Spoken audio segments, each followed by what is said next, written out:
మీరు ఏ స్వామి పాదములు పట్టి నమస్కరిస్తే మీ మనస్సుకి అటువంటి జవము కలుగుతుందో అటువంటి స్వరూపము, అటువంటి సాధకుడు, అటువంటి భక్తుడు, అటువంటి పరబ్రహ్మము హనుమ. అందుకని ఆయన పాదములు పట్టుకుంటే ఏం కలుగుతుంది? మీ మనస్సుకి కూడా అటువంటి జవము కలుగుతుంది.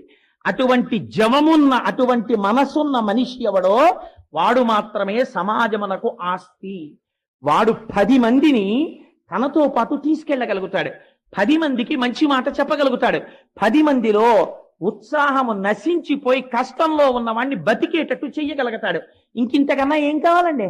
చచ్చిపోయేవాడిని కూడా బతికించగలిగితే ఎవడి మాట చెప్పాడో వాడి జన్మ సార్థకత పొందినట్టే. ఇది మీకు రావాలంటే, మనస్సుకు అటువంటి జవము కలగాలంటే ఎక్కడి నుంచి వచ్చింది జవం? బాగా జ్ఞాపకం పెట్టుకోండి.